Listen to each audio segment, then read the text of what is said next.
Horror story. Memoir. I am a high school student from Ohio and also a fan of yours. I'd like to share a story that happened to me. I have a twin brother and an older sister who is 12 years older than us. Before my brother and I were born, there was a serious conflict between my grandparents and parents, mainly due to an uneven distribution of family property. Our side used to have a fruit tree farm, and we took care of several sections of the orchard along with my grandparents. However, my parents were the only ones from our family working there, while other families had only one person taking care of the fruit trees. It was a demanding task, and my parents believed that their hard work would help ease the strained relationship. My father has two older sisters and a younger brother. 5 years before my brother and I were born, my grandparents divided the family property, and our family only received an old pickup truck and a storage shed, worth around $50,000 in total. Because of these issues, the relationship remained tense. Since I was young, I heard a lot of complaints from my mother. Although I was close to my grandparents, there was always a subtle sense of estrangement deep inside me. I remember when I was 6 years old in 2008, my grandfather passed away. He had been brought back from the hospital for some time. Due to his long-term habits of smoking and drinking hot tea, he suffered from severe lung and esophageal cancer. Given the severity of his condition, the hospital advised against further treatment to avoid prolonging his suffering. One afternoon, my father didn't tell me about my grandfather's passing when I was still at elementary school. It wasn't until I finished school and my family hurriedly picked me up that I learned the news. On the way home, my mother couldn't hide her sadness and remained silent. She told me that my grandfather had passed away and asked me to go see him one last time. At the time, I didn't understand the meaning of passing away. My mother explained that he had gone to a faraway place, and I asked if we could drive there to find him. When we arrived at my grandparents' house, I saw a group of people gathered there, crying uncontrollably. I didn't understand what had happened, and everyone was too choked up to explain. At the entrance of the bedroom, my father asked my brother and me to kneel down and say goodbye to our grandfather. I didn't understand, and my father, immersed in grief, lacked patience. He gently guided our heads down, causing both my brother and me to cry in distress. After a moment, my father finally let go of us. I stopped making a fuss, and in a low voice, I asked where my grandfather had gone. My father pointed to a long table where I saw a white cloth covering my grandfather's face. I reached out to remove it, but my father gently stopped me. I stepped back and asked why my grandfather was covered in a white sheet.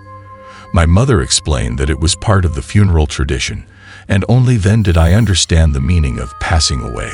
A profound sadness enveloped me, realizing that I would never see my grandfather, who was skilled at woodworking, create little wooden toys for us again. Tears welled up in my eyes, but strangely, I didn't want anyone to see them. I quietly wiped away my tears. That night, I fell asleep in a daze. In my dream, I woke up and saw a bright and full moon.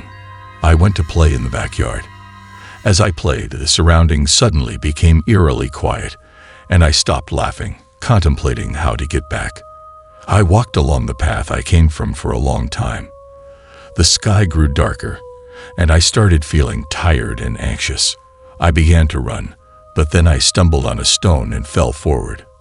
At that moment, I saw my grandfather's figure and fell into his embrace. My grandfather, with his withered yet kind single eye, looked at me. I immediately felt a warm feeling in my heart. My grandfather scolded me, saying I should walk more slowly to avoid falling. I smiled embarrassedly. I was overjoyed during the entire journey, jumping and bouncing, and my grandfather's eyes narrowed into a slit. I didn't know why I was so happy, but it was a genuine happiness that came from deep within. As we approached the entrance, my grandfather suddenly asked me, "Why are you willing to kneel down to me twice?" This sudden question startled me, and I awkwardly lowered my head. My grandfather, as if feeling guilty, began to speak. I can't remember what he said exactly, but I recall my grandfather saying, I'm sorry for our family. At that time, I favored your father and didn't give him much money. I comforted my grandfather instead, and as I reached the courtyard gate, I looked up and saw 2 white flowers next to a signboard. Suddenly, I realized something and hurriedly grabbed my grandfather's hand, trying to pull him inside. I wanted to say, "My grandfather is here," but the words wouldn't come out. The feeling of someone holding my hand gradually disappeared. When I turned around, there was nothing there. Feeling frustrated, I wanted to go inside, but I didn't want to disturb anyone. Through the window, there was a row of windows on the heated brick bed. I peeked inside and saw my brother and me sleeping soundly. I was suddenly startled. At that moment, I woke up and found myself sitting up somehow. I looked back at my grandfather, dressed in funeral clothes on the long table. The cloth covering his face had slipped off, and he seemed to be smiling. My eyes were filled with tears, afraid that someone would see them. I quickly wiped them away. Thinking about how my grandfather didn't enjoy a good life before he passed away made me very sad. I wanted to ensure that my grandmother would experience the joys of life and enjoy the finest delicacies. Horror story: The Short Grave. When I was young, my parents ran a restaurant and were always busy, so they couldn't take care of me. As a result, I stayed at my grandmother's house. Next to my grandmother's house, there was a cemetery where most of the deceased in the town were buried. Over time, the graves were so tightly packed together that it was hard to distinguish one family from another, especially for the younger generation. As a child, I had a weak constitution, and the boys in the town often bullied me. So I spent most of my time playing by myself since my grandmother was busy with her farm and couldn't watch over me. At the age of 6, I was an energetic and mischievous boy. I had explored everything around me, like climbing trees, going to the nearby river to catch fish and shrimp. After a while, I became curious about the cemetery that I usually didn't dare to approach. So one day, during my grandmother's lunch break from farming, I gathered up the courage to go and play at the cemetery. Despite hearing some spooky stories from the older folks, I didn't feel any eerie or ghostly atmosphere when I arrived at the cemetery. As I stayed there for a while, my courage grew stronger. I started by teasing the ants and eventually climbed on top of one of the graves, pretending to be an adventurous explorer. I felt proud and triumphant. In my moment of pride, I noticed a smaller grave next to the larger ones. It seemed neglected and partially exposed, with a large portion of the burial urn uncovered. Since I had already been playing for a while and had gained more courage, I thought of the drum beats during military marches that boost soldiers' morale. I decided to imitate the drum beats on the urn. However, to my disappointment, the sound produced by the urn was not as powerful or exhilarating as a real drum. It lacked the resonance and spirit I expected. Losing interest, I was about to leave when something unexpected happened. Whether it was because I mishandled it or for some other reason, the urn suddenly shattered, revealing a large hole. Even though I was mischievous and ignorant, I knew I had caused a big problem. Desperately wanting to escape, I acted on impulse. However, curiosity got the better of me, and I couldn't resist taking a look inside the broken urn. Slowly, I leaned in and initially saw the uneven inner walls of the urn, some of which had started to decay and peel off.